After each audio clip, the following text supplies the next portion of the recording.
In our pursuit to grow and prosper, we must condition our minds to succeed. So when we feel deprived, let's think of wealth. If uninspired, think of your goals and focus on the actions to achieve them. Hi there, I'm Adrian Atkinson. On that tip for success, we welcome you to Jamaica Magazine. Coming up on the pages, engendering a culture of safety and security through values and attitudes. Plus, integrating drone technology to improve agriculture and redevelopment. The details after these messages.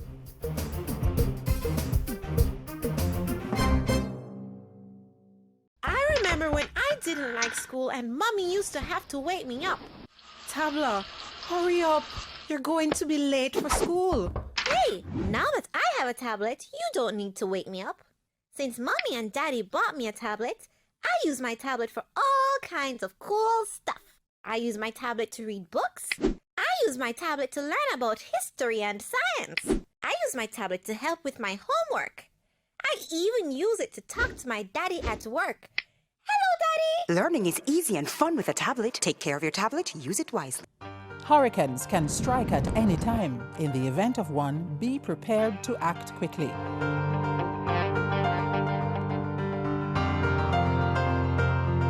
If a hurricane watch or warning has been issued, review your home disaster response plan. Map out likely routes to evacuate if your home is at risk and confirm with relatives or friends you plan to stay with. Also, confirm the location of the nearest shelter. Check your emergency supplies and restock if necessary. Remember, disasters do happen, so be prepared. A proliferation of good values and attitudes will definitely engender respect for each other and ultimately contribute to a reduction in unacceptable behaviors such as crime and violence. The government believes that these principles are central to the country's growth and development strategy. Let's find out why.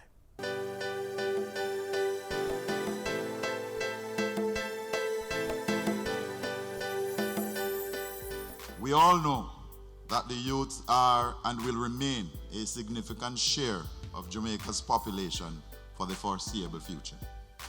Developing and implementing appropriate strategies, policies and programs to mitigate the risks and challenges they face must and is a priority of this administration. Any failure to provide appropriate opportunities for this large segment of the population could have enormous economic, political, cultural, and social consequences. Engaging the youth population fully is therefore no longer a choice, but an imperative in the development process in taking Jamaica from poverty to prosperity, and with extension to fully develop Jamaica, our island home.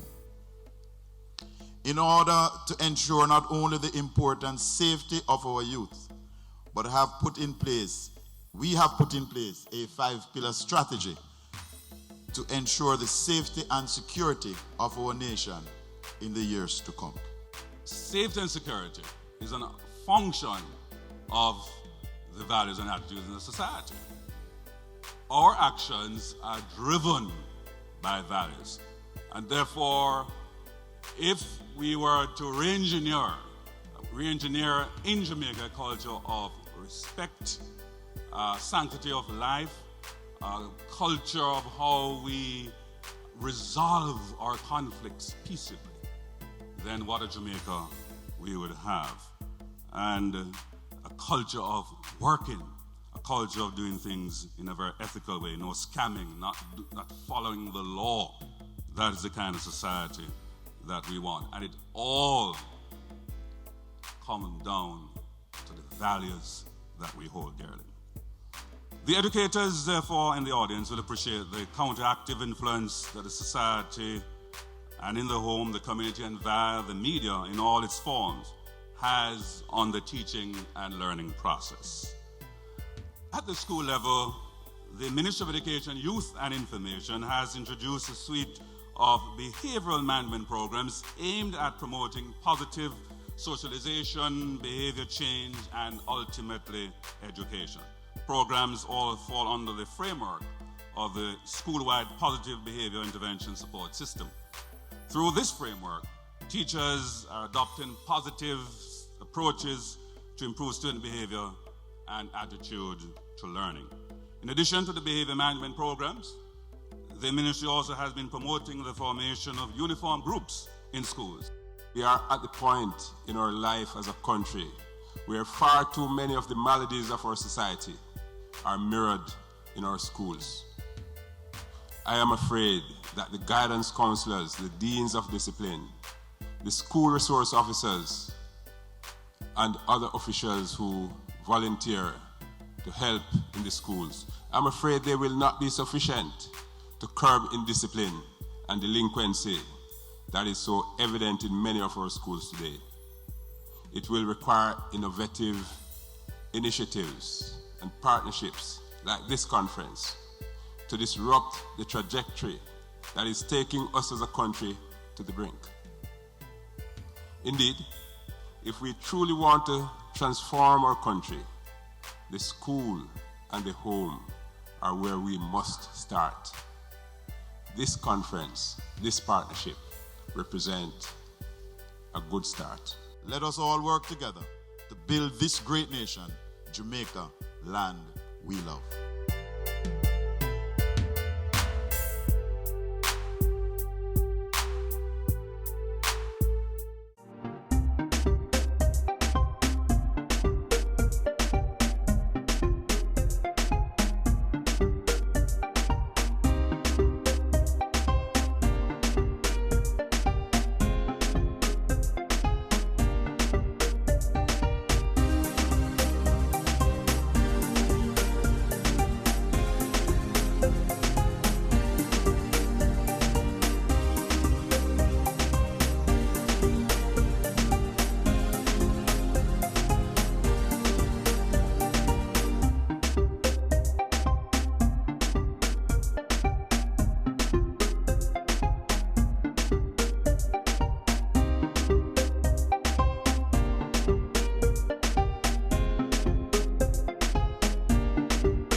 Farmers are being introduced to the benefits of using drone technology to manage and improve agricultural production. We take a look at the rewards in this next feature.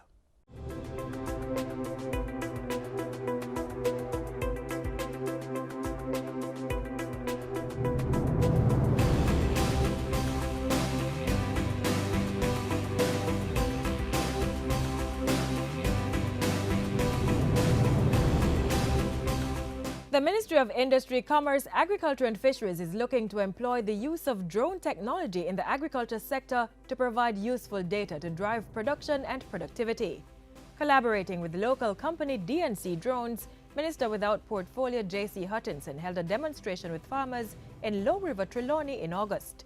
It showed the farmers that the drones will be able to assess damage to their sector from natural disasters such as a flood and help them identify measures to boost crop yield.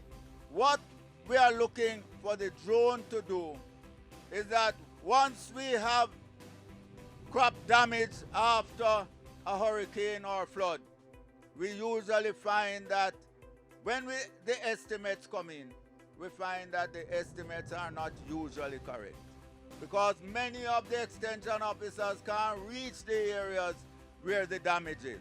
With the drone, we are able to go over and identify all the crops, all the animals that have been lost, and bring back the picture within a day. Director of DNC Drones, Nigel Davies, said this type of drone technology is called precision agriculture, which basically is collecting data in real time, analyzing that data, and then interpreting data to advise the farmer as to the status of his crop, which is basically his nutrient contents in his crop, the moisture content in his field, and how much he has.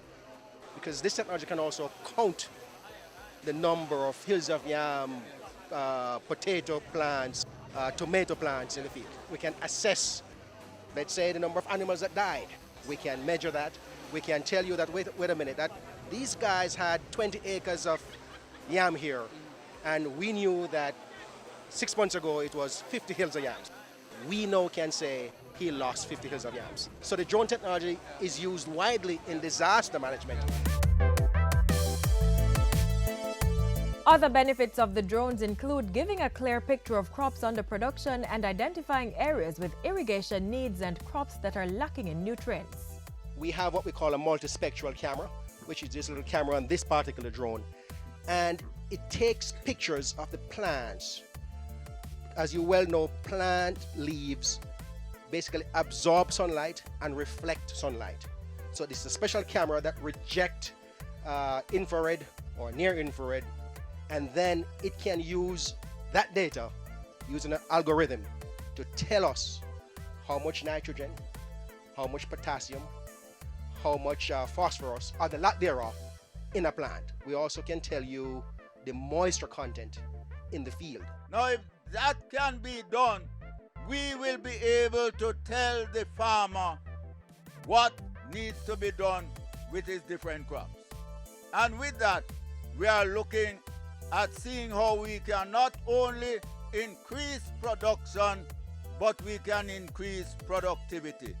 So with the technology, we are looking to see if we can bolster agriculture. The drone demonstration in Trelawney is the first of an island-wide campaign by the Agriculture Ministry to sensitize farmers about the benefits of the technology. We feel that it can be able to counteract predial larceny in a certain way, and we are going to see how we can get it going so that we are able to counteract predial larceny for the farmers. We can identify cows or any animals, as the case may be, that may be hidden anywhere. Let's say, for example, Master Storm. You know Master Storm only have 5 goats in his field, but all of a sudden, in the backyard, he might have another 10. We can survey that area and identify the number of cows or goats, as the case may be, using our thermal imaging camera. We can't solve the problem, but we can aid in recovery of animals or monitor a man's farm. Minister, we're going to work with you and try to streamline the technology to ensure that we can attain that goal. I think the drone is going to make a big difference as far as us moving forward in agriculture. I want to see a revolutionization of agriculture in this country.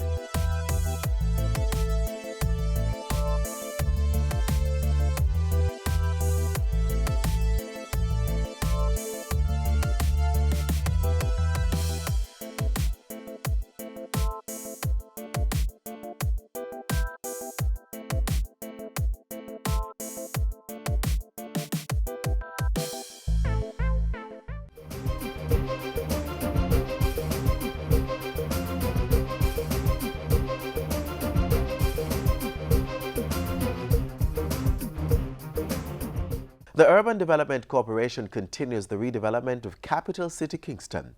Among the objectives is to reposition downtown Kingston as a prime investment center and a music and entertainment hub. Find out more in this upcoming feature. The Urban Development Corporation, in association with the Jamaica Information Service, presents Urban Scope.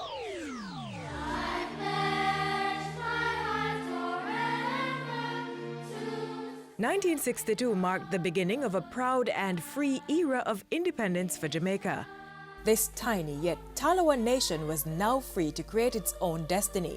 6 years later, the Urban Development Corporation was created to make development happen when and where it's needed within the context of national priorities. One such area was the Kingston waterfront, from Bank of Jamaica to the east to the Kingston Craft Market in the west. A post-independent Jamaica, and by extension Kingston, was by no means fully developed, and so by walking the streets of the capital city, one would see and learn much about Jamaica, its history and culture. Downtown Kingston in particular tells that story very well, having given birth to rocksteady and reggae music. With many of the island's most historic buildings and monuments lining the streets, downtown Kingston is also a bustling business district with busy roadways and crowded sidewalks. This rich history is one such impetus for the Urban Development Corporation (UDC), which has been spearheading the development of downtown Kingston. Partnering with both local and international organizations, plans are underway towards championing the transformation of downtown Kingston and to revitalize the area while paying homage to the UNESCO designation of Kingston as a creative music city.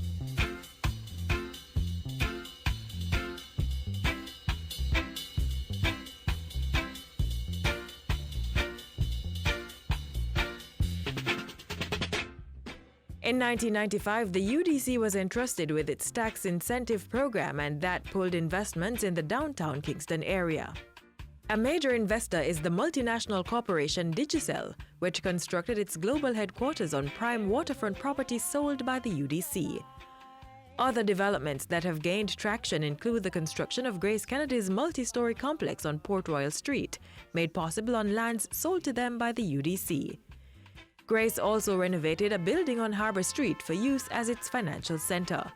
And nearby, the Ministry of Foreign Affairs and Foreign Trade is finalizing plans for the construction of its headquarters on property along the Kingston waterfront, close to the Jamaica Stock Exchange, on lands made available by the UDC.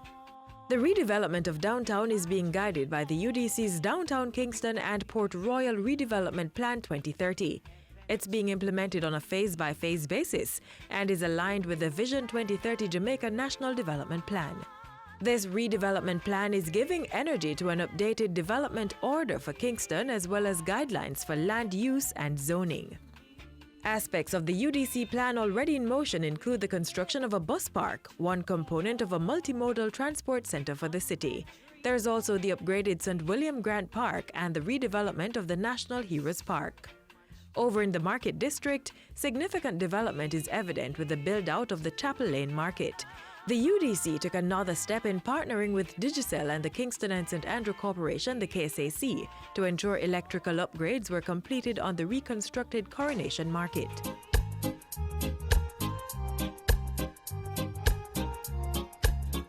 The UDC sees downtown Kingston as the city of possibilities, the ideal location for work, home, leisure, cultural immersion, and entertainment. Thank you, Lord, for what you've done for a woman like me.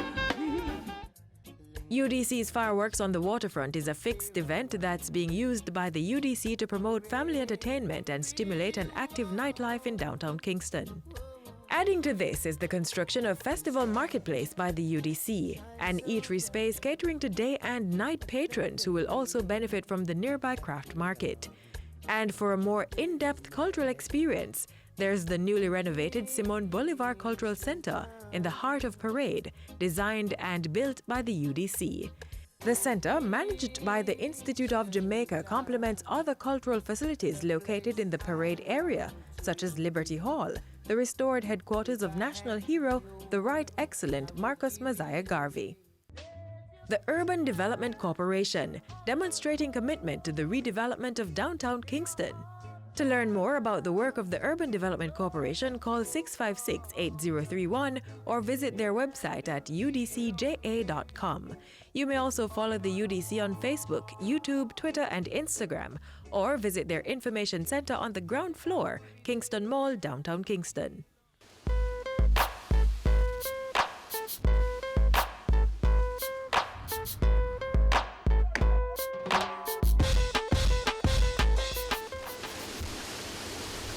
Hurricanes are not only named, they are also rated.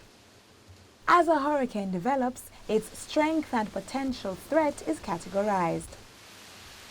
A hurricane may be placed in any of 5 categories.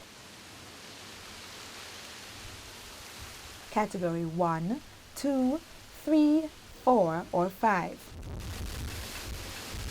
Categories are based on the hurricane's wind speed and also give an indication of the scope of damage and the height of the storm surges it could bring.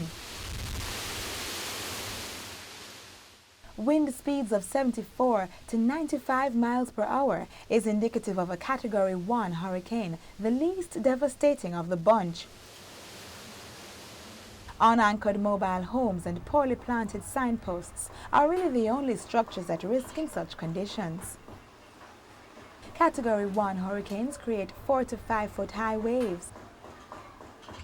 Surfer's paradise, but we strongly advise against the temptation. A Category 2 hurricane brings with it winds topping 110 miles per hour and 8 foot high waves. Such systems may fell trees, damage roofs, and flood seafront areas. Category 3 hurricanes pack wind speeds of between 100 and 130 miles per hour and produce waves of up to 12 feet high. These hurricanes may damage small buildings and flood inland areas. A Category 4 hurricane erodes beaches and causes extensive roof failure on small residences. In a Category 4 system, you may experience wind speeds of up to 155 miles per hour. Category 5 hurricanes are the most devastating. They can destroy large industrial structures, topple or blow away utility buildings, and cause widespread flood damage. Massive evacuation is usually ordered in such instances. A hurricane may not necessarily remain in one category throughout its lifespan. It can either be upgraded or downgraded, even on more than one occasion. So always be prepared for the worst. Be on alert for a Category 5.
An unexpected natural or man-made catastrophe. Disasters almost always have a negative impact on people, goods, and services.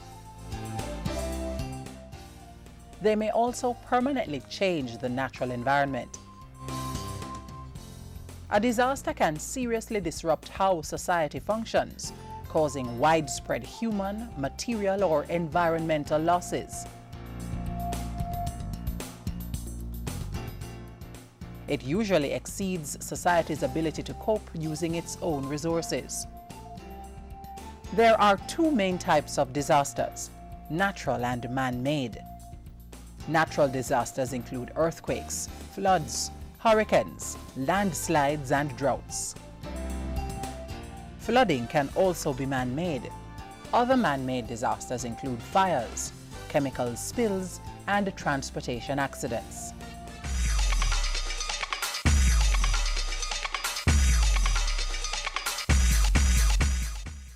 Damage by disasters is sometimes immeasurable and may vary depending on the geographical location, climate, soil type, and degree of vulnerability. In addition to physical impact, disasters may have an economic or psychological effect. Physical effects include death, injury, food scarcity, homelessness, disease outbreak, and the displacement of the population.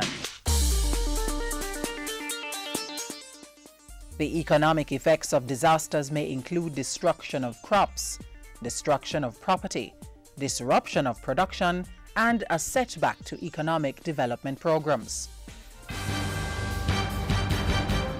The psychological effect of disasters may include the loss of spirit and low morale among citizens, the trauma of displacement, and the loss of faith in the future.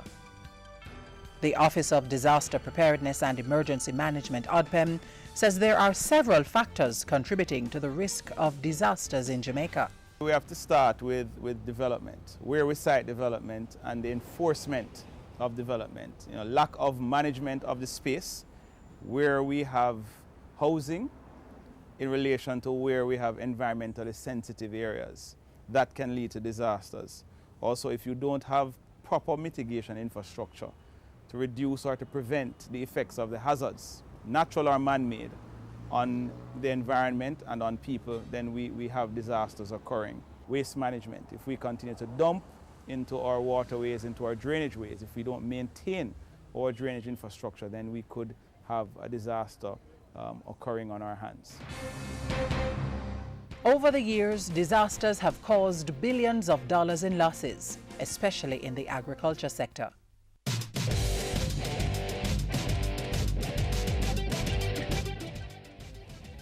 So how can we minimize the impact of disasters on life and property? Effective disaster management. Disaster management is a process or strategy that is implemented when any type of catastrophic event takes place. It involves the management of both the risk and consequences of an event. Disaster management may be initiated when anything threatens to disrupt normal operations or puts the lives of human beings at risk. The main purpose being to allow those affected to overcome adverse effects and return to normal functions as quickly as possible. There are several stages of disaster management. You have the preparedness, mitigation or prevention, response, and early recovery. In the preparedness phase, you want to do all of your training, capacity building, both of the local actors, the community actors, all the way up to the business sector and government. Mitigation is the second along the line, depending on where you start. And in mitigating, you're looking at putting in measures to prevent or to reduce the effects of the hazards on man and man's environment. If you fail to do all of the other things and do them well, then you're going to have responses to have to mount to the impact of these events. And so you're talking about your search and rescue, your emergency sheltering, your relocation issues during an event, so to speak, i.e. evacuation. All of that takes place in your response. And then you have your early recovery, which is after the event, after the impact, after the relief operations. You now begin to recover the systems, replace the impacted infrastructure and housing, and to get livelihoods up and running again, get people back to productive life.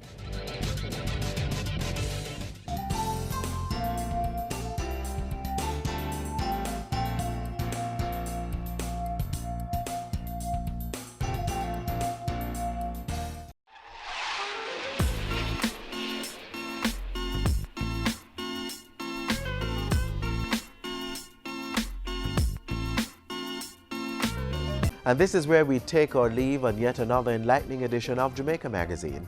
We value your feedback, so keep the link through our various social media platforms. Send an email to jamaicamagazine@jis.gov.jm and visit our website, jis.gov.jm, for the latest on government information. Until next time, I'm Adrian Atkinson reminding you to take care of your health, eat well, exercise, get adequate rest to make every day a productive one. This has been a production of the Jamaica Information Service, the voice of Jamaica.